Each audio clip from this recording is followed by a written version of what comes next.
Dabuubii nyaatee yoo buleessaaf gammachuu natti hin fakkaatu. Maaliifi hanga biyya tokko keessa jiraannetti rakkoon nama tokko dhuguma afaan keenya gargar ta'uu danda'a, aadaan keenya gargar ta'uu danda'a. Garuu immoo isinii galee garuu immoo wanti tokko nu godhu yoo jiraate kararii fuula keenyaatu tokko nu godhaa beeka.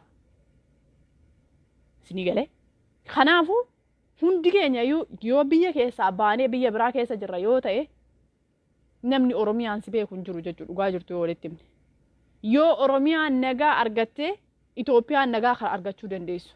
Yoo Dabuubiin nagaa argate biyyi biraa nagaa argachuu danda'a. Kanaafuu jalqaba ka godhamuu qabu uummanni komaandi poostiin uummata Wallaggaarraa haa ka'u.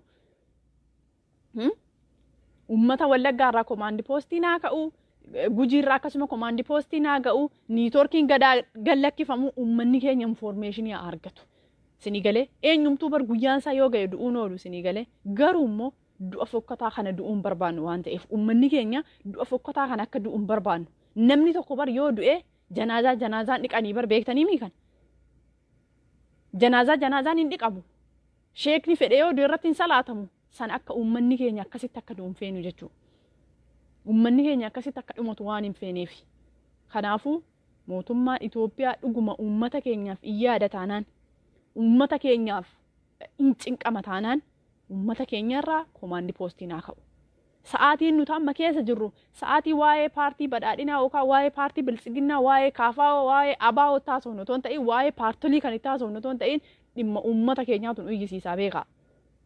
Isinii galee dhimma uummata keenyaatu itti nu cinqama jechuudha. Maaliifi namni tokko eenyumtuu anama fakkeenyaaf uummanni kiyya asii ni rifadhan namni Itoophiyaa ka jedhame tokko dhukkubsatee jira yoo ta'e jechuudha. Nama miiliyoona 2 yookaan miiliyoona 5 miiliyoona 15 dhiisaati miiliyoona 3 dhiisaati isinii galee namni tokkichi yoo dhukkubsate miidiyaa kanarratti yoo argitan qalbiin keessan hammam sirrifatti.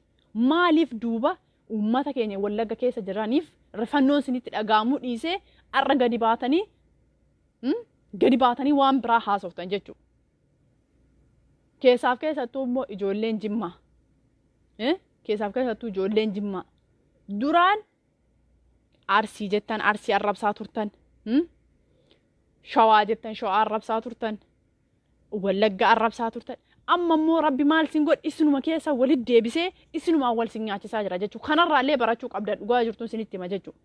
Gandummaan amma irra guddaa isinittiin deemaa jirtan kun beeka.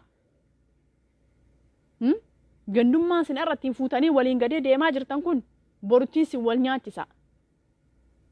Keessaaf keessattuu intaloo tokkitti asan daaboo jettee banatte san biraan nagaa ishee ergodhaati. Yoo dhaamsi kiyya kan ishii dhaqqabu yoo ta'e jechuudha. Isinii galee akkasumallee mucaa shurrubbee moo eenyu jedhan tokko ara Rabbiin sodaadhaa.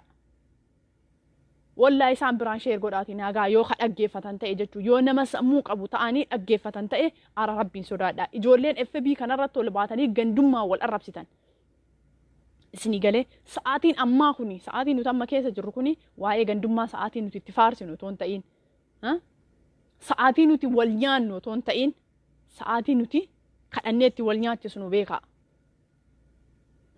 Sa'aatiin nuti kadhannee irdaataa walii sassaabnee uummata keenyaaf erginudha. Sa'aatiin nuti itti as teenyee asirra teenyee itti wal arrabsinee wal xiqqeessinee gandummaa walitti faarsinu otoo hin ta'in jechuudha.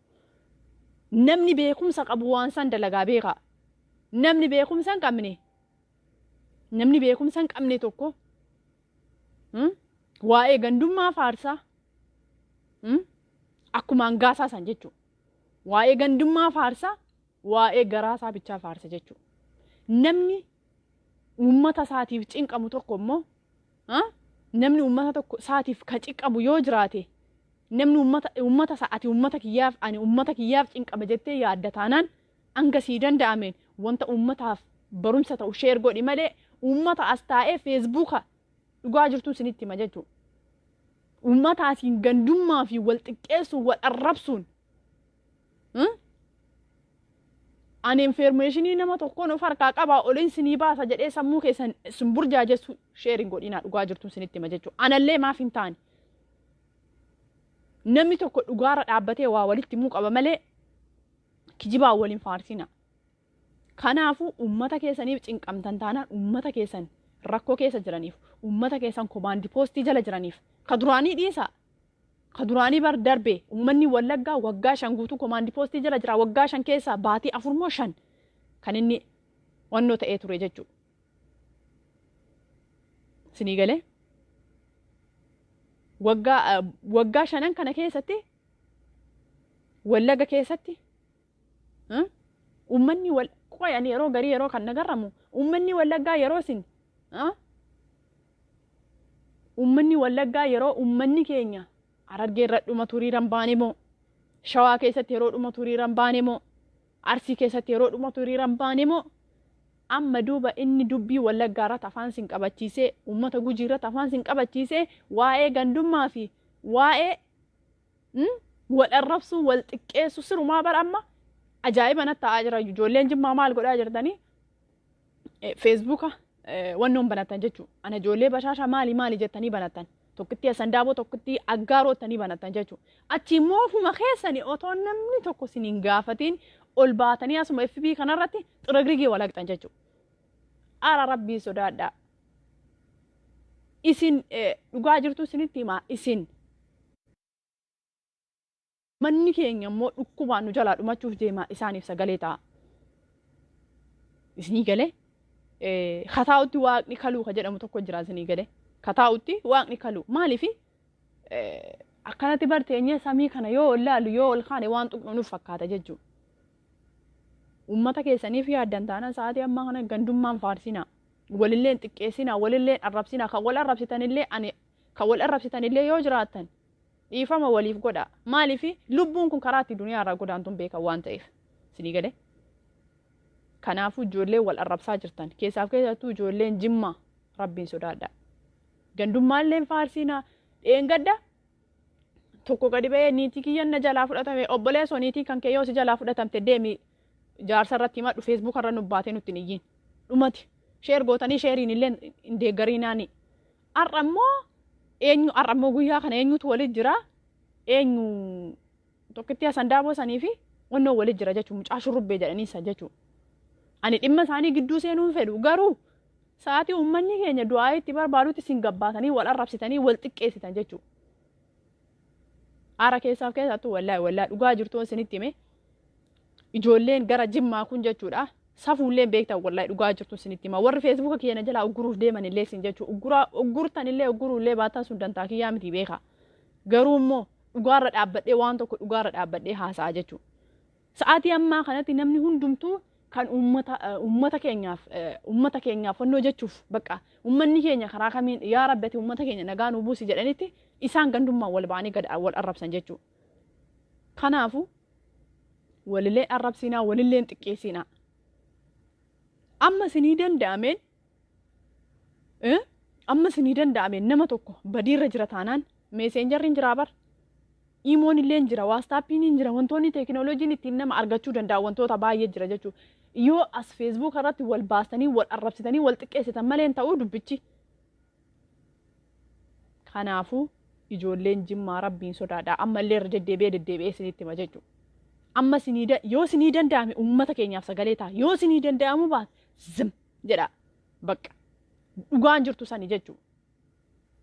Asii ol baatanii nutti iyyina. Anamma wallaahi dhugaa jirtu asinitti hime yoo uummanni akkasitti bakka waliin yaa'ee uummanni paartii badhaadhinaa kun jedhu ana mataa keenya dhukkuba akkam hin danda'ullee maaliifi namni tokko anamma dhugaa jirtu asinitti hime duraan nama arrabsuun beeku fimuma kanarra baradhe nama arrabsu fimuma kanarra baradhe maaliifi horiin harree keessa oolee dhufe dhuufuu baree dhufa waan jedhamu tokko jira waan ta'eef.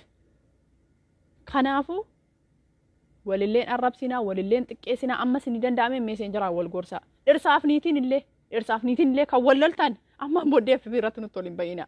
Achumatti sinii galee namni bar dhirsaaf niitii ta'ee kan waliin lolleen jiru bar. Abbootiin keenya wal lolaatuma asiin nu guddisanii asiin nu ga'anii bar maaliifi namni tokko hanga mana tokko keessa hanga jiraatetti unkaan dhala namaa dhiisaati arrabaa fi ilkaanuu wal waraana wal ciniina jechuudha. Nama lama asiif achi guddatee waliin dhufu dhiisaati. Kanaafuu yoo sinii danda'ame faashina haaraa fidatta yaaki faashina haaraatiin nu gabbaatan jechuudha. Amma sinii danda'ame dhirsaaf niitiin